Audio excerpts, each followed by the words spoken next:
ఈరోజు కర్నూలు జిల్లాలో జనసేన పార్టీ అధ్యక్షులు పవన్ కళ్యాణ్ గారు ప్రత్యేకంగా జిల్లాలో ఉన్న జన సైనికులతోటి నాయకులతోటి ప్రతి ఒక్కరితోటి ముఖాముఖి కార్యక్రమం ఏర్పాటు చేసుకుని అందరికీ ఒక మంచి అవకాశం కల్పించడానికి ప్రజా జీవితంలో జనసేన పార్టీ ఏ విధంగా ప్రజల కోసమే అంకితమై సమాజంలో ఒక మార్పు కోసం చేస్తున్న అద్భుత ప్రయత్నం. అందుకు మనందరం కూడా అదృష్టపడాల్సింది. మనకి గొప్ప నాయకుడు మనలో ఉన్నారు కాబట్టి పవన్ కళ్యాణ్ గారి నాయకత్వంలో విలువలతో కూడిన రాజకీయాలు, స్వార్థాలను పక్కన పెట్టేసి కుటుంబాల కోసం, సొంత ప్రయోజనాల కోసమో, వాళ్ళ ఆస్తులు పెంచుకోవడానికి కోసమో కాకుండా రాష్ట్ర వ్యాప్తంగా ఎంతో ఉత్సాహంగా నిరాడంబరంగా పార్టీని సంస్థాగతంగా బలోపేతం చేసుకుంటూ అన్ని జిల్లాల్లో మారుమూల గ్రామాల వరకు వెళ్ళి కూడా పర్యటించడం మీరందరూ చూస్తూనే ఉన్నారు. కర్నూలు జిల్లాలో 3 రోజుల పర్యటన చాలా అద్భుతంగా కర్నూలు నగరంలో మొన్న మొదలైంది.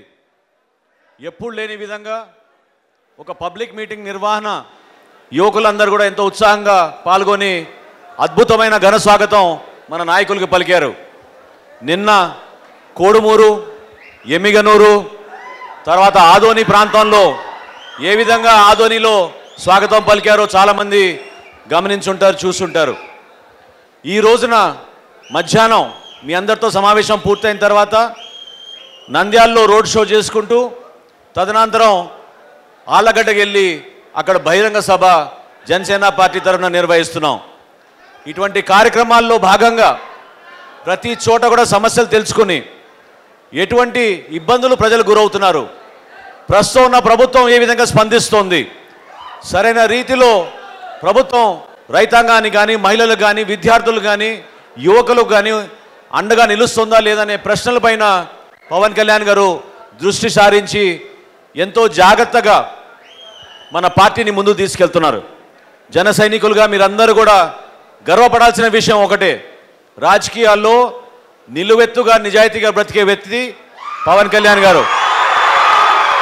ఆయనని మన స్ఫూర్తిగా తీసుకుని, ఆయనని మనందరం కూడా స్ఫూర్తిగా తీసుకుని మనలో కూడా ఒక మార్పు వచ్చి, మనందరిలో కూడా మార్పు వచ్చి, ముందుగా మన కుటుంబ సభ్యుల్లో ఆ మార్పు తీసుకొచ్చి తర్వాత మీ మిత్రుల ద్వారా, మీ గ్రామాల ద్వారా అందరిలో కూడా ఒక మార్పు తీసుకొచ్చే విధంగా జనసేన పార్టీని ఇంకా బలోపేతం చేస్తారని మిమ్మల్ని అందరినీ కూడా ఈ సందర్భంగా కోరుకుంటూ, ఎన్నికల సందర్భంలో చాలామంది వస్తుంటారు, పర్యటనలు చేస్తుంటారు, కానీ జన సైనికులుగా మీరందరూ కూడా ఒకే మాట పైన విలువల కోసం మీరు రాజకీయాలు చేయాలి. మన నాయకుడిని చూసి మీరు నేర్చుకోవాలి.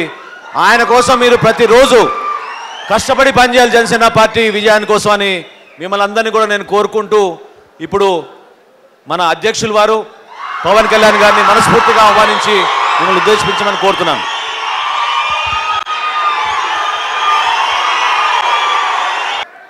సోదరులు మనోహర్ గారికి మనస్ఫూర్తిగా ధన్యవాదాలు తెలుపుకుంటూ, ఇక్కడికి వచ్చిన నాన్నదమ్ములకి, నా కుటుంబానికి,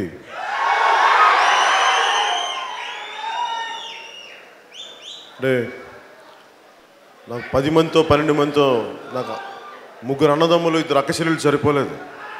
నాకు ఇంతమంది అన్నదమ్ములు, ఇంతమంది అక్క చెల్లెలు ఉంటే తప్ప నాకు కుటుంబం, నా గుండె అంత పెద్దది, అంత పెద్ద కుటుంబం కావాలి, అప్పటికే నాకు అండగా ఉంటుంది. కాకపోతే నా కుటుంబానికి కులం లేదు, నా కుటుంబానికి మతం లేదు, నా కుటుంబానికి ప్రాంతం లేదు. నా కుటుంబానికి ఉన్నది ఎవరైతే వివక్షకు గురవుతారో వాళ్ళే నా కుటుంబం, ఎవరైతే దాడులకు గురవుతారో వాళ్ళే నా కుటుంబం, ఎవరైతే ఆకలితో బాధపడుతుంటారో వాళ్ళే నా కుటుంబం, ఎవరైతే అన్యాయానికి ఎదురొడ్డి నిలుస్తారో వాళ్ళే నా కుటుంబం,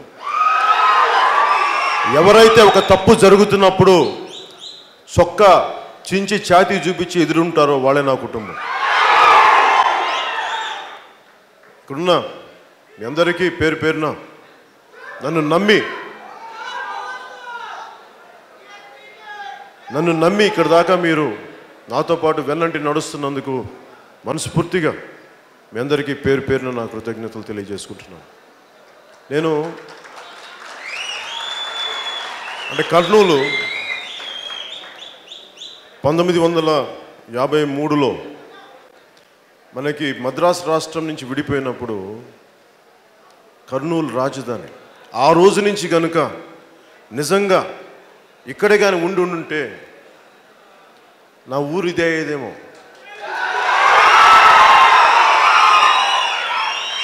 నిన్న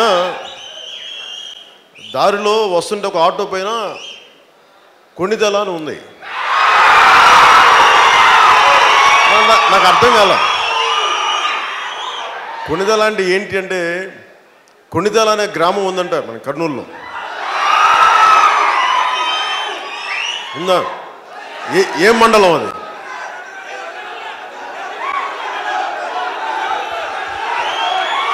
ఏ మండలం కనుక్కో. ఒక నిమిషం.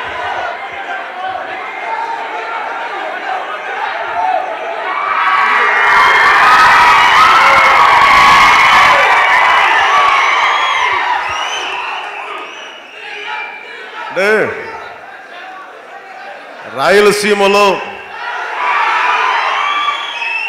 నందికొట్కూరులో కొణిదెల గ్రామం, కొణిదెల ఇంటి పేరు. అంటే నాకు అది ఎక్కడి నుంచి వచ్చామో ఎక్కడి నుంచి పెరిగామో తెలియదు, కానీ నాకు ఆనందం వేస్తుంది ఆ పేరు వినగానే. అంటే ఇంటి పేరు లేకపోతే ఇలా ఉంటుందా, ప్రేమ తక్కువ ఉంటుందా అంటే అదేముండదు. నేను సరదాగా చెప్తున్నాను. అంటే నాకు నిజంగా ఆనందం కలిగింది. అంటే ఎక్కడో నందికొట్కూరులోనో ఎక్కడో ఆ గ్రామం మనకి ఆ ఇంటి పేరు ఉన్నందుకు, ఆ కొణిదెల గ్రామం ఉన్నందుకు మేము ఆ పూర్వీకులు ఎట్టించి వెళ్ళారో ఎంతమంది వెళ్ళారో తెలియదు, కానీ ఆ గ్రామం పేరు రాయలసీమ. ఒకప్పుడు ఆంధ్రప్రదేశ్ కొత్త రాష్ట్రం అవతరించినప్పుడు వచ్చిన రాజధాని లాంటి కర్నూలు జిల్లాలో ఆ ఇంటి పేరు నాకున్నందుకు నేను నిజంగా ఆనందిస్తున్నాను. చాలా ఆనందంగా ఉంది వినగానే. ఇప్పుడే వెళ్ళాను, కనీసం వచ్చి ఒక గంట క్రితమే ఉన్నాను ఈ మాట. అందుకే నిన్న నుంచి నా మైండ్లో ఉంది, ఏంటది ఆ ఆటోలో ఎక్కడికి వెళ్తుంది అనుకుంటా ఉంటే నిజంగా ఆనందం వేసింది. ఇది కర్నూలు రాజధాని నిజంగా ఉండుంటే ఈ పాటికి అత్యంత అద్భుతమైన నగరం కింద ఉండేది, ఒక విశ్వనగరం అయిపోయేది. కానీ మనకి ఈ ప్రాంతీయ వివక్షలు, ఇంతమంది రాయలసీమ నుంచి ఇంతమంది ముఖ్యమంత్రులు అయ్యారు, ఇంతమంది చంద్రబాబు గారితో సహా. కానీ నా బాధ, భయం, ఇబ్బంది కూడా నాకు ఎవరి పట్ల కోపాలు తాపాలు ఏమి ఉండవు. కానీ ఏ కుటుంబం అయినా పాలించనివ్వండి, ఏ కుటుంబం అయినా అధికారంలో ఉండనివ్వండి, మీరు అన్ని కుటుంబాల కోసం పనిచేయాలి. కానీ మీరు కొన్ని కుటుంబాల కోసమే పనిచేస్తారంటే కుదరదు. అందరి కోసం పనిచేయాలి. ఓట్లు అందరి చేత వేయించుకొని, ఓట్లు అన్ని కులాల కోసం అన్ని కులాల చేత ఓట్లు వేయించుకొని మేము కొన్ని కుటుంబాలకే పనిచేస్తామంటే అది ప్రజాస్వామ్యానికి విరుద్ధం, రాజ్యాంగ స్ఫూర్తికి విరుద్ధం. ఎందుకంటే కర్నూలు చాలా చైతన్యం ఉన్న జిల్లా. ఇది కర్నూలు చాలా చైతన్యం ఉన్న జిల్లా. నాకు వ్యక్తిగతంగా మొన్న సభలో కూడా చెప్పాను. మొన్న కొండారెడ్డి బురుజ్ దగ్గర మాట్లాడుతున్నప్పుడు నేను మాట్లాడింది, నా సినిమా వరుసగా ఇక్కడ 3 సార్లు ఆడింది. మొదటి 3 సినిమాలు ఇంకెక్కడ ఆడలేదు ఆంధ్రప్రదేశ్లో.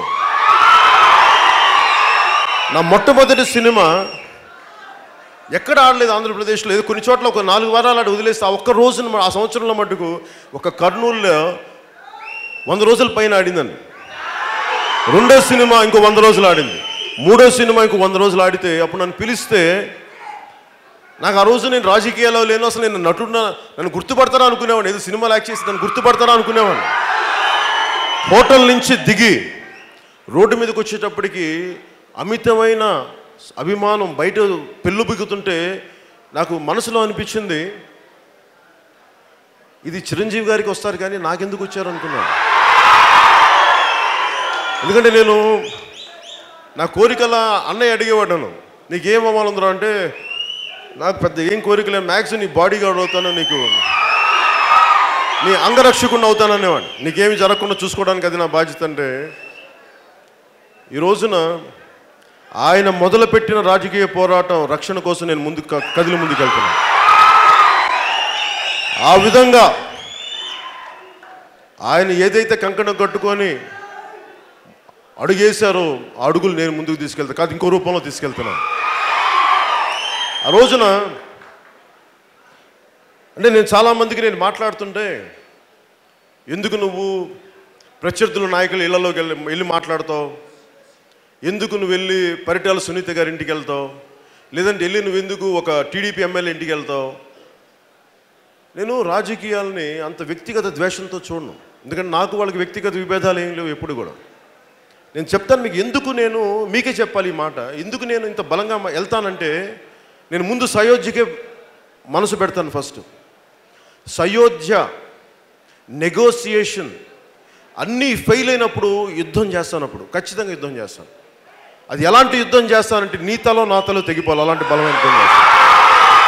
కానీ యుద్ధానికి వెళ్ళబోయే ముందు మీరందరూ అనుకోవచ్చు ఎందుకు వెళ్తాం. మీరు చాలామందికి నేను కొంతమంది నాయకులు ఇళ్ళకి వెళ్ళడం కుదరదు, కొంతమంది నేను కేసీఆర్ని కానీ కలవడం నచ్చదు, నాకు తెలుసు అది. కానీ నేను ఎందుకు మాట్లాడతానంటే, ఒకటే రాజకీయ రంగంలో ఉన్నప్పుడు మీరు ఉండేదే గొడవలు సర్దడానికి నాయకులు ఉండేది, అందుకని కలిసిపోవడానికి కాదు. నేను వెళ్ళి మాట్లాడాలి వాళ్ళతోటి. నేను బిగుసుకుపోతే ఎట్లా?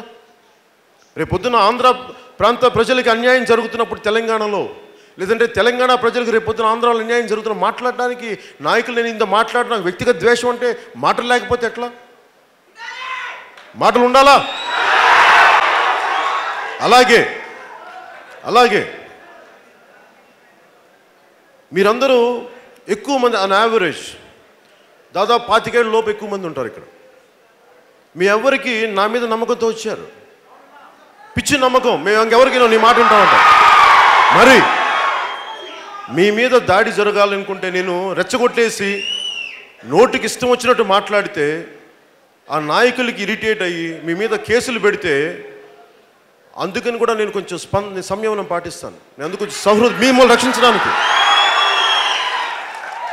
నాయకుడు అనేవాడు ఫస్ట్ తనని ఎవరైతే నమ్మి వచ్చారో వాళ్ళందరినీ రక్షించుకునేవాడు నాయకుడు మొదట.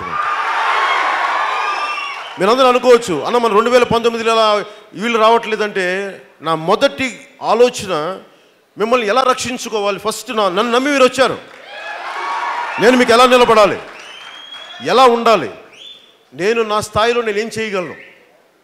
అలాగే ఈ రోజున రాష్ట్ర ప్రభుత్వానికి కూడా ముఖ్యమంత్రి గారి స్వయాన చంద్రబాబు నాయుడు గారు కూడా చెప్తా ఉన్నాను, మేము మీకు అండగా నిలబడ్డాం. 2014లో మా జన సైనికులందరూ మీకు కొమ్ము కాశారు, భుజాల మీదకి ఎత్తుకున్నారు, మిమ్మల్ని కాపు కాసి గెలిపించారు. కానీ ఈ రోజున కర్నూలు జిల్లాలో కాడి నుంచి ఏ మూలకి వెళ్ళినా, ముఖ్యంగా ఈ మధ్యన కర్నూలు జిల్లాలో రాయలసీమ నా దృష్టికి వచ్చింది, తెలుగుదేశం నాయకులు కొంతమంది మా వాళ్ళ మీద బైండ్ ఓవర్ కేసులు పెట్టిస్తూ ఉన్నారు. ముఖ్యమంత్రి గారికి స్వయంగా చెప్తున్నాం, ప్రతి ఎమ్మెల్యే గారికి చెప్తున్నాం, మీరు బైండ్ ఓవర్ కేసులు పెట్టిస్తే డీజీపీ గారికి చెప్తున్నాం, మీరు దయచేసి మా వాళ్ళు ఏమైనా క్రిమినల్సా, మా వాళ్ళు రౌడీలా, మా వాళ్ళు సంఘ విద్రోహ శక్తులా, మా వాళ్ళు బాంబులు వేస్తారా, వేటకొడవలతో నరుకుతారా, మా వాళ్ళు వేటకొడలతో నరికే వాళ్ళని ఎదురు ప్రశ్నిస్తారు, అదే మేము చేసిన తప్పు, దానికా మా మీద బైండ్ ఓవర్ కేసులు. ఎంతమంది మీద బైండ్ ఓవర్ కేసులు పెడతారు మీరు? ఎంతమంది మీద మీరు దాడులు చేయిస్తారు? మేము వీటికి భయపడి మీరు ఎంతమంది మీద? ఇదా మీ పరిపాలన? ఇదా మీ అనుభవం? ఇదా సగటు ఎమ్మెల్యేలు చేసేది? మీరు పట్టుమని ఉంటే 1000 మంది ఉంటారు మీరందరూ కలిపి, మేము 10 లక్షల మంది బయటికి రామా? అప్పుడు ఎవరిని ఆపుతారు మీరు? ఆపగలిగే శక్తి, దమ్ము, ధైర్యం, తెగింపు మీకు ఉంటుందా? ఎంతమందిని కొట్టగలరు? ఎంతమంది మీరు దాడులు చేయగలరు? అందుకని బలం ఉన్నవాడికే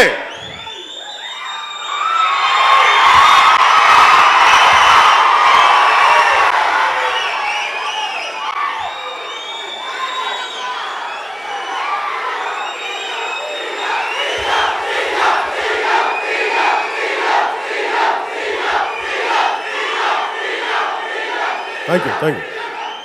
అలాగే ఎంతమంది మీద కేసులు పెట్టినా, ఉదాహరణకి తెలుగుదేశం నాయకులు మనకిచ్చిన గిఫ్ట్ ఏంటంటే, నేను పలాసకి వెళ్తే నేనుంటున్న వసతి గృహం మీద దాడి చేశారు, మన ఏలూరులో దెందులూరు దగ్గర ఉంటే దాని మీద దాడి చేశారు. ఏం చేశామంటే, ఒక ఎమ్మెల్యే, తెలుగుదేశం ఎమ్మెల్యే మీరు దాడులు చేస్తూ ఉంటే, ఎస్సీ నాయకులు ప్రజలను తిడతా ఉంటే, ఆడపడుచులు మాన ప్రాణ సంరక్షణని ఇబ్బంది అవుతుందని మాట్లాడినందుకు, వారి తప్పుల్ని వెలికి చూపించినందుకు నా మీద దాడులు చేయించారు. నా సెక్యూరిటీ వాళ్ళని కత్తులతో కోసారు. నేను గొడవ చేయలా. పెద్దలు మనోహర్ గారు బండి వెళ్తుంటే లారీ గుద్దేశారు. ఈ రోజుకి ఎవరు పట్టించుకోలేదు దాన్ని. లారీ డ్రైవరు దిగి మాట్లాడుతుంటే వాడు గొడవ పెట్టుకుంటున్నాడు, తప్పు లేదన్నట్టుగా. ఆయన ఎవరో తెలిసి కూడా. ఇవన్నీ మేము మర్చిపోవాలా, గుర్తుపెట్టుకోండి ప్రతి ఒక్కళ్ళు. మా మెత్తదనం సమాజం కోసం అర్థం చేసుకొని మాట్లాడతాం. ఎవరైనా దిగొచ్చారా వీళ్ళందరూ? మీరు చెప్పండి. ఈ సోకాల్డ్ రాజకీయ నాయకులు మీరు కూర్చోబెట్టి పెద్ద పెద్ద కుటుంబాలు వాళ్ళు, మీరు గొప్ప వాళ్ళని నేను కాదంట్లా. మీరు భగవంతుడికి మించిన వ్యక్తులైతే కాదు, మీరందరూ గొప్పవాళ్ళు కాదు. మీరు మా నుదుటి తలరాతలను శాసించలేరు. మీరందరూ కలిసి కట్టుగా ఉండొచ్చు కాక. నేను ఎందుకు కులానికి, మతానికి, ప్రాంతాలకు అతీతంగా ఎందుకు రాజకీయం చేస్తారంటే, మానవత్వం నిలబడాలి రాజకీయం చేస్తాం మేము, మానవత్వం నిలబడటం కోసం. అలాగే ఇందాక ఏ మూలకి వెళ్ళినా జనసేన పార్టీకి నిజంగా మనకు ఓట్లు లేవు. అది అందరూ చిన్నపెద్ద అందరూ 10 మంది కుర్రాళ్ళు కలిసి చేసే గోల. వినండి, నేను చెప్పండి, నేను మీ తరపున వాదించాను కదా. ఆ కూర్చో, సరే కూర్చో. ఓకే ఒక నిమిషం కూర్చో. జనసేన పార్టీ ఏదో 10 మంది కుర్రాళ్ళు చేసే గోల, పవన్ కళ్యాణ్ అభిమానులంట. సరే, దానికి మీరు భయపడతారు దీనికి? మేము 10 మందే సరే కదా. తెలుగుదేశం పార్టీకి ఏమంటారు, మీ వల్ల మా పెద్ద 5 లక్షలు తేడా వచ్చిందంటారు. మీకు ఎంత పూడిస్తే మీకు 2% బయటకు వచ్చిందంటే, 2009 టైంలో ఉప ఎన్నికలు చాలా జరుగుతున్నప్పుడు డిపాజిట్లు కూడా రాలేదు తెలుగుదేశం పార్టీ. కొన్ని చోట్ల డిపాజిట్లు రాని చోట మీరు 14,000 మెజారిటీతో గెలిచారు 2014లో. అంటే మీకు ఎంత పూడ్చామంటే, మీరు చెప్పినట్టు 5 లక్షలు కాదు, మేము 12.5% పూడిస్తే ఆ రోజున 2% బయటకు వచ్చింది. అలాగా ఎందుకు? ఇది మనం ఆవేశంతో చేసే యుద్ధం కాదు రాజకీయాలు, ఆలోచనతో చేసే యుద్ధం రాజకీయం. వాళ్ళందరూ ఏమనుకుంటారు, సినిమా వాళ్ళు జ్ఞానం ఉండదు వీళ్ళకి, 10 మంది జనం కూడా చప్పట్లు కొడతారు అనుకుంటారు. కరెక్ట్, నేను సినిమా వాడినే. సినిమా వాడి కంటే ముందు నేను సమాజాన్ని అర్థం చేసుకున్నవాడిని, అది మర్చిపోకుండా సంగతి. మీరు ఎప్పుడన్నా చూసారా నన్ను సినిమా ఫంక్షన్స్లో ఇలా మాట్లాడటం? సినిమాలు ఏమంటాను, మీరు నన్ను వస్తే చూడలేదంటే వదిలేని అంటాను. సరదాగా మాట్లాడా, సిన్సియర్గా మాట్లాడా. కానీ రాజకీయం ఒక పరిస్థితిలో సూపర్ స్టార్ అయ్యి రాజకీయాలకు రాగా నేను ముఖ్యమంత్రి అయిపోతాను పకటికలగనే వ్యక్తిని కాదు. నేను చాలా వాస్తవంలో జీవించే వ్యక్తిని. మీరు ఒక 300 పేజీలు ఒక పుస్తకం ఇస్తే దాన్ని ప్రతి మాట కూర్చొని పరిశీలించి చదవగలను, నోట్స్ చేయగలను. అంత ఓపిక ఉందో నాకు, అంత చదవగలను. ఏదో కాళ్ళు చేతులు ఊపుకుంటూ వచ్చి రాజకీయం చేయడానికి రాలా, ఇలా అనేసి రాజకీయం చేయడానికి రాలా. చదువుతాం. ఎందుకంటే మజిల్ పవర్తో పాటు ఇంటలెక్ట్ పవర్ ఉండాలి, యోచన చేయగలిగే శక్తి ఉండాలి రాజకీయాలకి. ఆలోచన నాకు వ్యక్తిగతంగా నాకేం అవసరం లేదు. డబ్బులు ఎవడు గెలుస్తారు యుద్ధంలో అంటే, ఆ యుద్ధం నువ్వు ఎవరి కోసం చేస్తున్నావు? నీ కోసం చేస్తున్నావా, అందరి కోసం చేస్తున్నావు? అదే తేడా. గెలుపు అదే డిసైడ్ చేస్తుంది. జగన్మోహన్ రెడ్డి గారు ఎవరి కోసం యుద్ధం చేస్తున్నారో అది ఆయన నిర్ణయించుకోవాలి. చంద్రబాబు గారు ఎవరి కోసం యుద్ధం చేస్తున్నారో మీరు నిర్ణయించుకోండి. జనసేన పార్టీ ఎవరి కోసం యుద్ధం చేస్తుందో మనకు తెలుసు. మేము ఎందుకంటే నేను విసుగు ఏంటంటే,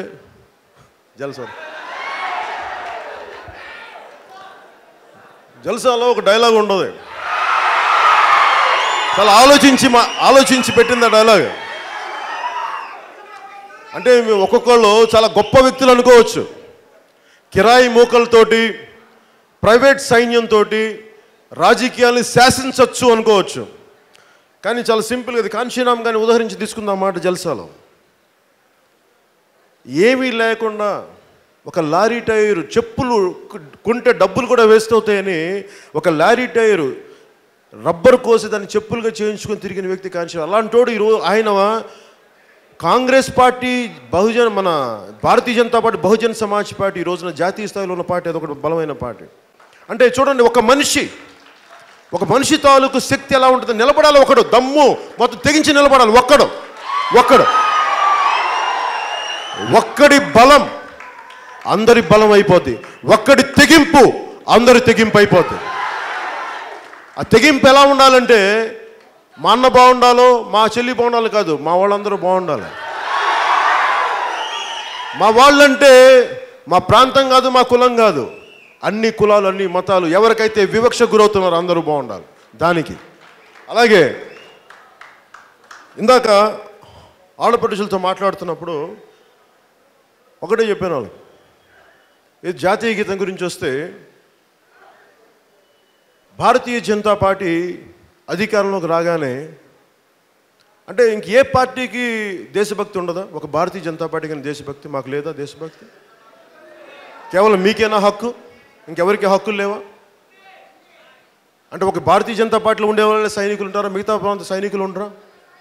మిగతా వాళ్ళు కూర్చొని ఆలోచించరా? జాతీయ గీతం సినిమా థియేటర్లో పెట్టినప్పుడు మీకు తెలుసు, నేను సభల్లో కాదు, నేను సినిమాలో ఉన్నప్పటి నుంచి ఏ రోజున కూడా దేశాన్ని గౌరవించాను. మీకు తెలుస్తూ ఉంటుంది అన్నమాట. ఏ రోజున కూడా ప్రతి సభలో కూడా నేను జై హింద్ అని ఎందుకు చెప్తాను? నా దేశం మీద నేను గౌరవం, నాకు సినిమా సభల్లో చెప్పేవాడు అన్నమాట. సినిమా చూడండి, బాగా ఆదరించడం చెప్పలేదు, కానీ జై హింద్ అని ఎందుకు చెప్పేవాడంటే నా దేశం మీద నాకున్న ప్రేమ. కానీ భారతీయ జనతా పార్టీ ప్రభుత్వంలోకి రాగానే మీకు ఎలా స్పెషల్ కేటగిరీ స్టేటస్ ఇవ్వలేదు, మేము ఇన్ని లక్షల మంది రోడ్ల మీదకి వచ్చినా మీరు మాట వినలేదు, అది వేరే పద్ధతి అనుకుందాం. కానీ సినిమా థియేటర్లలో జాతీయ గీతం పెడితే అందరు లేచి ఉంచోకపోతే దేశద్రోహుల కింద అంటే నాకు నచ్చలేదు అన్నమాట. అరే నేను హిందువుని, చాలా బలమైన హిందువు, నేను కూడా అది కూడా చెప్తున్నాను మీకు. ఎవడు బలమైన హిందువు అంటే అన్ని మతాల్ని సమానంగా చూసేవాడే బలమైన హిందువు. కానీ ముస్లింని నరికేయండి, క్రిస్టియన్లు ఇక్కడి నుంచి పారద్రోలండి అని చెప్పేవాడు హిందువు కాదు. నీ ధర్మాన్ని నువ్వు రక్షించుకో, ఎదుటి వాళ్ళ ధర్మాన్ని కూడా నువ్వు రక్షించు. నీ ధర్మంలో తప్పులుంటే ఎంత బలంగా నువ్వు తిడతావో, ఎదుటి ధర్మంలో కూడా ఎవరన్నా సరే మతాన్ని తీసుకొని వాడుతుంటే వాళ్ళని కూడా అంతే చేయి. కన్వీనియంట్గా మాట్లాడకు. ఈ దేశాన్ని అందరూ కన్వీనియంట్గా చేశారు, నాకు అది విసుగు. అలాగే జాతీయ గీతం దేశభక్తి ప్రదర్శించిన ప్రదర్శనక సినిమా థియేటర్లో మీరందరూ సినిమా థియేటర్కి వెళ్ళి పూలు చల్లుదామని వెళ్తున్నప్పుడు దేశభక్తి పాట వినిపిస్తే నన్ను ఇబ్బందికరమైన పరిస్థితుల్లో పెడుతున్నాను. నేను వచ్చింది నాకు నచ్చిన సినిమాని చూడటానికో, లేదు నా వినోదం కోసం, నా అక్క చెల్లెలతో, నా కుటుంబంతో, నా స్నేహితులతో వచ్చి సరదాగా అనడానికి, అది నా దేశభక్తి ప్రదర్శించే పరీక్షలాగా అయిపోతే నాకు ఎట్లా? నాకు ఇదే అనిపించింది. సినిమా థియేటర్ నా దేశభక్తికి పరీక్ష కాదు. యుద్ధం జరుగుతుంది, అది నా దేశభక్తికి పరీక్ష. సమాజంలో ఒక రౌడిజం జరుగుతుంది, అది ఆపగలనా లేదా? అది నా దేశభక్తికి పరీక్ష. ఒక లంచగొండితనం జరుగుతుంది, అది ఆపగలనా లేదా? అది నా దేశభక్తికి పరీక్ష. ఒక ఫ్యాక్షనిజం అన్యాయంగా ప్రజల్ని కంట్రోల్ చేస్తుంది, దాన్ని ఎదుర్కొని నిల్చోవాలా లేదా, వాళ్ళని వెనకాల వేసుకొస్తానన్నది లేదు దేశభక్తికి పరీక్ష. అంతేగాని వెళ్ళి దేశభక్తి పాట రాగానే, జాతీయ గీతం రాగానే లేచి ఉంచొని థియేటర్లో బయటకు వచ్చి అన్యాయాలు చేస్తుంది, ఇంక అదేం దేశభక్తి? అలాగే ఇది నేను కర్నూలు రాగానే అందరూ కూర్చోబెట్టి మీరు వెళ్ళి ముస్లిమ్స్ కొంచెం ఎక్కువ మాట్లాడాలని చాలామంది మాట్లాడుతుంటే, నేను అలాంటి పిచ్చి పిచ్చి పాలిటిక్స్ చేయడానికి నేను రాను. నాకు ధర్మానికి నిలబడే వ్యక్తిని నేను. అన్ని మతాలు అందరూ సమానంగా ఉండాలని భావించేవాడిని. ఎందుకంటే ఈ దేశం తాలూకు గొప్పతనమే అది. భారతదేశం తాలూకు గొప్పతనం ఏంటంటే ఎవరు ఏదైనా విశ్వాసాన్ని ప్రకటించవచ్చు, మార్చుకోండి. ఏ మతం మీరు ఏ రూపంలో వెళ్తే ఎట్లా? కర్నూలు రాజధానికి ఇక్కడ రావడానికి అనేక 100 దారులు ఉండొచ్చు, భగవంతుని చేరుకోవడానికి అనేక మార్గాలు ఉంటాయి.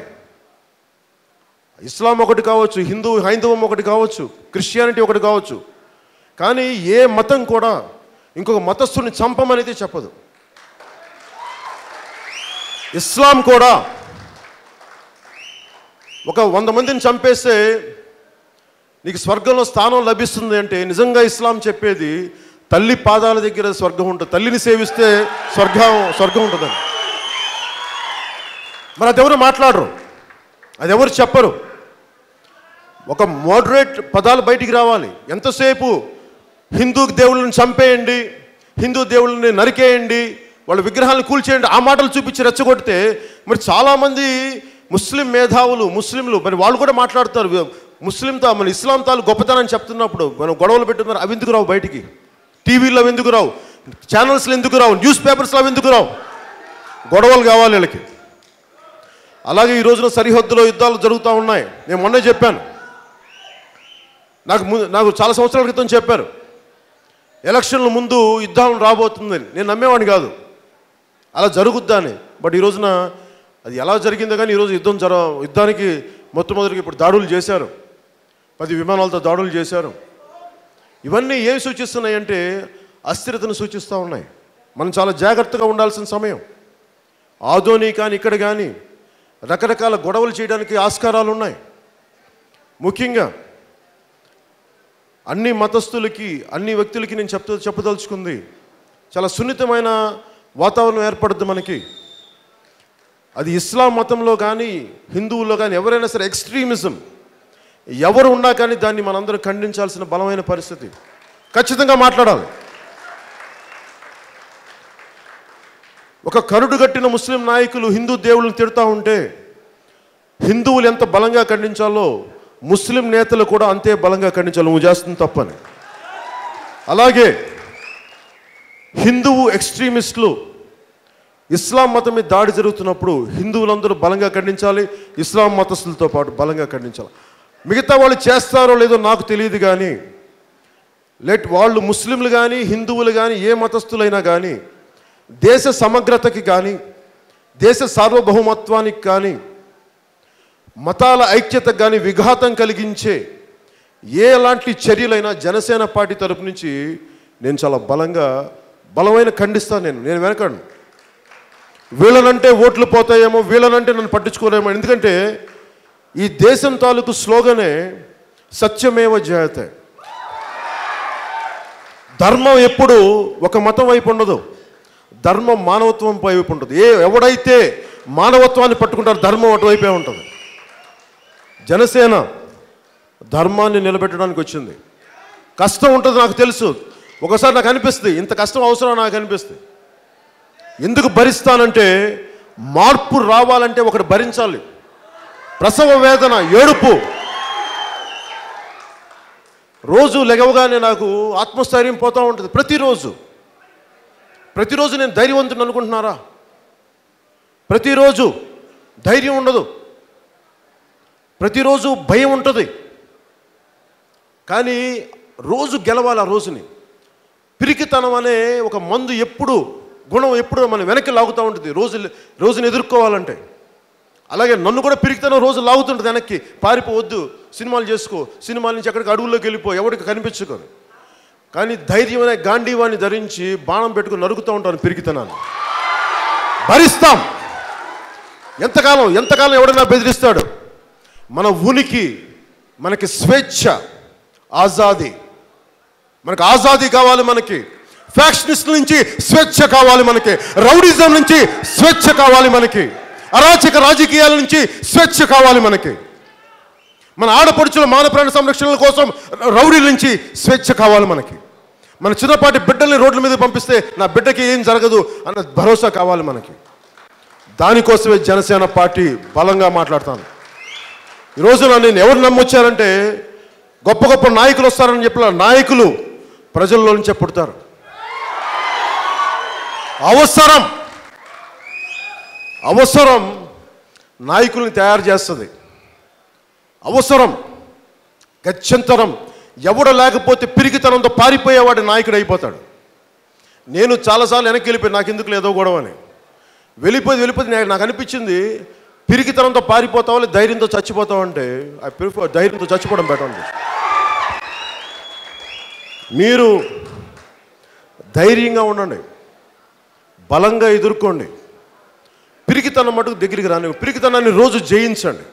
రోజు కర్నూలు, అమరావతి, ఇక్కడ రావాల్సిన రాజధాని అమరావతికి వెళ్ళిపోయింది. నేను మీకు ఈరోజు మాటిస్తున్నాను, దానితో సమాంతరమైన నగరాన్ని కర్నూలుని చేసి పెడతాను. రాయలసీమకి నా కొణిదెల గ్రామం ఉంది, దానికోసమని కాదు.